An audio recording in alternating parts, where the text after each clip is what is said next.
Do you ever think about what you think about?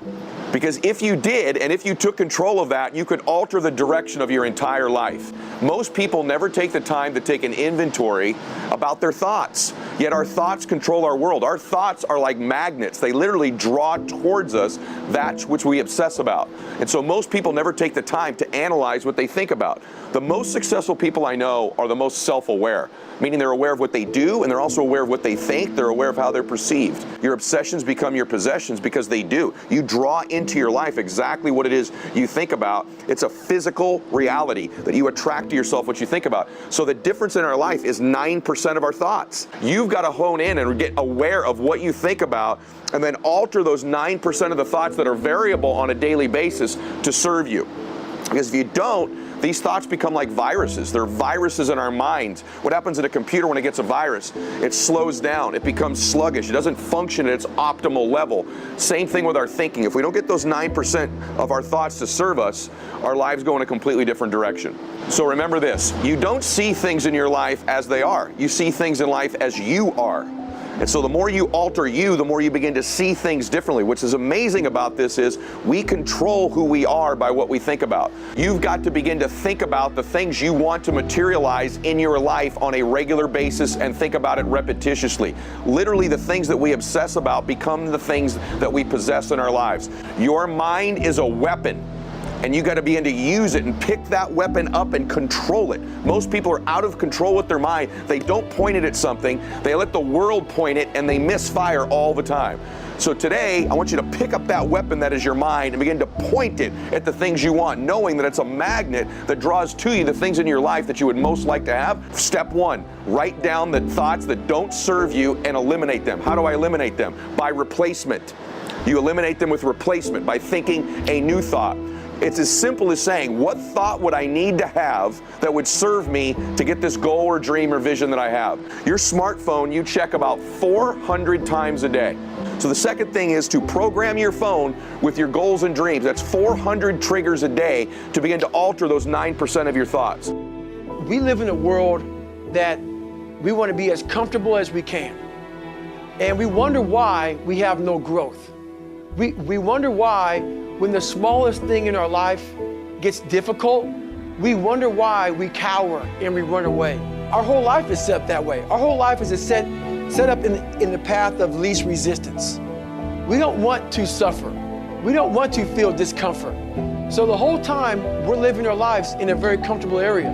There's no growth in that. And how you become a better person, how you gain mental toughness, how you become the person you want to be, is constantly facing the things that you don't want to face.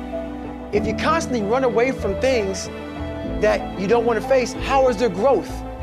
How is there mental toughness? I can give you a class all day long about self-talk, visualization, eat an elephant one bite at a time. But if you're never putting yourself in a situation to actually practice these things, you're never going to grow. A warrior is not a person that carries a gun.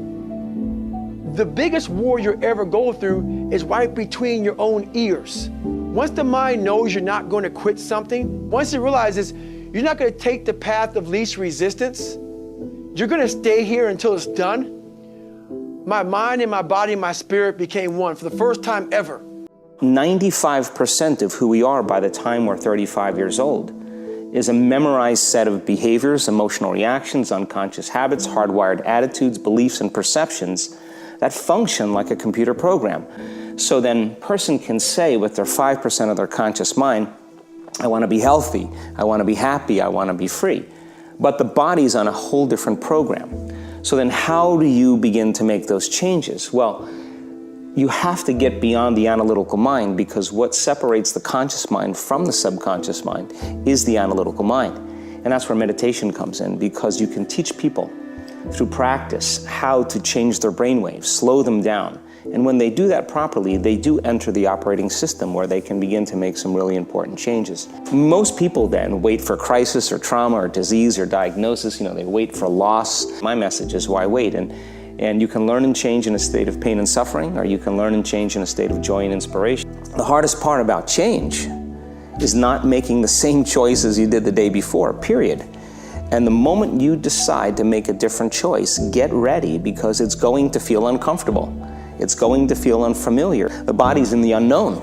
So the body says, I want to return back to familiar territory. So the body starts influencing the mind, and it says, start tomorrow. You're too much like your mother. You'll never change. This isn't going to work for you. This doesn't feel right. If you respond to that thought as if it's true, that same thought will lead to the same choice, which will lead to the same behavior, which will create the same experience, which will produce the same emotion. Every time you become aware that you're doing that and your body is craving those emotions and you settle it back down into the present moment, you're telling the body it's no longer the mind, that you're the mind, and now your will is getting greater than the program. And if you keep doing this over and over again, over and over again, over and over again, just like training a stallion or a dog, it's just going to say, I'm going to sit.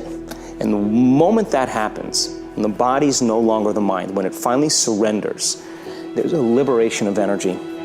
We go from particle to wave, from matter to energy, and we free ourselves from the chains of those emotions that keep us in the familiar path. Just because you have a thought doesn't necessarily mean it's true. So if you think 60 to 70,000 thoughts in one day, and we do, and 90% of those thoughts are the same thoughts as the day before, and you believe that your thoughts have something to do with your destiny, your life's not going to change very much, because the same thought leads to the same choice leads to the same behavior creates the same experience, and the same experience produces the same emotion. We learn the most about ourselves and others when we're uncomfortable. We have to unlearn before we relearn. We have to break the habit of the old self before we reinvent a new self.